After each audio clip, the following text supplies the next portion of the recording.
Friends, welcome to Ammu's life style. நான் நல்லா இருக்கேன், நீங்கள் எல்லோரும் நல்லா இருக்கீங்கன்னு நினைக்கிறேன். நம்ம இன்றைக்கி வீடியோவில் என்ன பார்க்க போகிறோம், செகண்ட் டே இன் கன்னியாகுமரி. அதுதான் நம்ம என்னெல்லாம் பண்ணியிருக்கோம் தான் இன்றைக்கி பார்க்க போகிறோம். இதை முடிச்சுட்டு நம்ம அப்படியே இங்கேருந்து மதுரைக்கும் கிளம்ப போகிறோம். நாங்கள் காலையிலேயே சீக்கிரமாக எழுந்துச்சி சரி மறுபடியும் ஒரு சன்ரைஸ் பார்க்கலான்னு சொல்லிட்டு இன்னொன்று ஒரு ஸ்பாட்டுக்கு வந்துவிட்டோம். மார்னிங் சன்ரைஸ் பார்க்க இங்கேருந்து பார்க்கும்போது செம்ம நல்லா இருந்துச்சு வியூ, சன்ரைஸ்லாம்.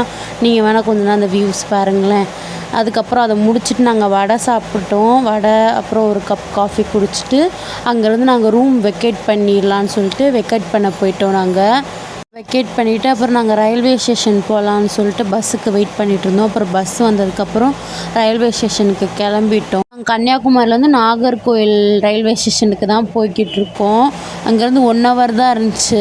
அதனால அங்கே போயிட்டு அங்கே பஸ் ஸ்டாண்ட்லேருந்து உள்ளே கொஞ்சம் தூரம் நடந்து போக வேண்டியிருந்துச்சு. ஸோ அதனால் அங்கே நடந்து போயிட்டு ரயில்வே ஸ்டேஷனில் இருக்க லாக் ரூமில் வந்து எங்கள் பேகெல்லாம் லாக் பண்ணிவிட்டு அப்புறம் அங்கே வந்து கவின் மில்க் ஷேக் வாங்கி குடிச்சிட்டு மண்டக்காடு அம்மன் கோயிலுக்கு போகலான்னு சொல்லிட்டு அங்கேருந்து ஆட்டோ பிடிச்சி கிளம்பிட்டோம். அம்மன் கோயிலுக்கு போகிறதுக்கு வந்து ஃபஸ்ட்டு ஆட்டோ பிடிச்சி நாங்கள் பஸ் ஸ்டாண்டுக்கு போயிட்டு அங்கேருந்து கோயிலுக்கு பஸ் இருந்துச்சு. சரி அதனால் அந்த பஸ் ஏறிட்டோம். ஒரு 1.5 hours ஆச்சு. அங்கே போயிட்டு அம்மன் கோயிலுக்கு போயிட்டு, இந்த கோயிலோட ஸ்பெஷல் என்னென்னா பெண்களின் சபரிமலைன்னு சொல்லுவாங்க அந்த கோயிலை. அப்புறம் அங்கே அதுக்கு ஆப்போசிட்லேயே வரும்போது பீச் இருந்துச்சு. கோயிலேருந்து வெளியே வந்துட்டு கொஞ்சம் தூரத்தில் ஆப்போசிட் பார்க்கும்போது பீச் இருந்துச்சு. பீச்சும் செம்மையாக இருந்துச்சு.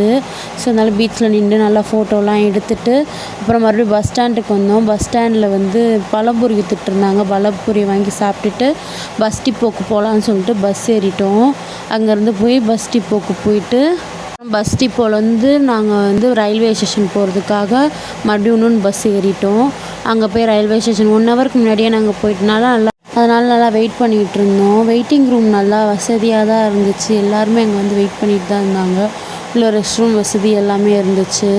அதுக்கப்புறம் டைம் ஆகிடுச்சு. ட்ரெயின் வர 5 நிமிஷம் தான் இருக்குன்னு சொல்லிட்டு லாக் ரூமில் போயிட்டு நாங்கள் சூட் கேஸ் எல்லாத்தையும் எடுத்துகிட்டு நாங்கள் வந்து எங்களை பிளாட்ஃபார்ம் நம்பர் இடத்துக்கு போயிடலான்னு சொல்லிட்டு கிளம்பிட்டோம்.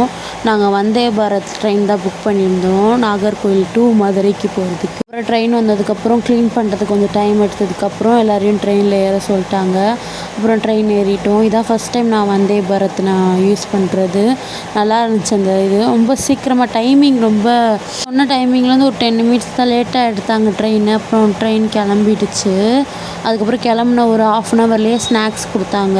ஓட்ஸ் பிஸ்கெட்டும் அப்புறம் ஏலக்காய் டீ மிக்ஸும் கொடுத்தாங்க. நாங்கள் டீ வேணான்னு சொல்லிட்டு காஃபி மிக்ஸ் வாங்கி சேஞ்ச் பண்ணிக்கிட்டோம்.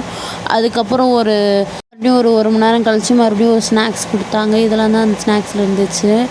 அப்புறம் ஒரு 5:30 போல் நாங்கள் மதுரைக்கு ரீச் ஆகிட்டோம். மதுரைக்கு ரீச் ஆனோடனே ஃபஸ்ட்டு போயிட்டு நாங்கள் ரூம் புக் பண்ணிடலாம்னு சொல்லிட்டு ரூம் புக் பண்ண போய் தேட போயிட்டோம். நாங்கள் ரயில்வே ஸ்டேஷன் கொஞ்சம் கிட்டக்க இருந்தால் ஈஸியாக இருக்கும்னு சொல்லிட்டு ரூம் கிடச்சிருச்சு. அதுக்கப்புறம் ரூமில் போயிட்டு நாங்கள் ரெஃப்ரெஷ் ஆகிட்டு மீனாட்சி அம்மன் கோயிலை நைட்டே போய் பார்த்துட்டு வந்துடலான்னு சொல்லிட்டு கிளம்பிட்டோம் அங்கேருந்து. அப்புறம் ஏன் நாங்கள் மதுரைக்கு போயிருக்கோம்னா மதுரை தான் எங்களோட நேட்டிவ் பிளேஸு. ஸோ அதனால் மீனாட்சி அம்மனை போய் பார்க்கலான்னு சொல்லிட்டு ஃபஸ்ட்டு முட்டகோபுரத்தில் போய் சாமி கும்பிட்டுட்டு மீனாட்சி அம்மன் கோயிலுக்குள்ளே போகிறதுக்கு முன்னாடி லாக் ரூமில் போய் ஃபோனு பேக்லாம் வச்சுட்டு நாங்கள் கோயிலுக்கு போய் உள்ளே போயிட்டு சாமி கும்பிட்டுட்டு வந்துட்டோம். நல்லா தரிசனம் கிடச்சிச்சு. முடிச்சுட்டு வெளியே வந்தோடனே எங்கள் அப்பா வந்து அங்கே ஃபேமஸான ஒரு கடையில் போயிட்டு அல்வாவும் மிக்சரும் வாங்கி கொடுத்தாரு. அது வாங்கி கொடுத்ததுக்கப்புறம் சாப்பிட்டுட்டு அங்கேருந்து கிளம்பி போகும்போது இந்த கீரை வடை பார்த்தேன். மதுரையில் மட்டும் தான் இது ஃபேமஸ். அதனால 20 ரூபாய்க்கு வாங்கி கீரை வடை சாப்பிட்டோம். சாப்பிட்டு முடிச்சுட்டு அங்கேருந்து ரூமுக்கு போகலான்னு சொல்லிட்டு பஸ் ஏற போனோம். பஸ் ஏறி போகும்போது தான் இந்த இடத்த காட்டி இங்கே தான் பாரதியார் வேலை செஞ்ச ஸ்கூல்னு சொன்னாங்க. சபரீஸ் ஹோட்டல் கூட்டமாக இருந்தாலும் அங்கே போய் டிஃபனை பேக் பண்ணிவிட்டு அப்புறம் பருத்தி பால் வாங்கிட்டு ரூமுக்கு போயிட்டோம். இன்றைக்கி நாள் இப்படி தான் போச்சு. இந்த வீடியோ பிடிச்சிருந்தா லைக் பண்ணுங்கள், ஷேர் பண்ணுங்கள், கமெண்ட் பண்ணாமல் சப்ஸ்கிரைப் பண்ணுங்கள். தேங்க்யூ ஃபார் வாட்சிங்.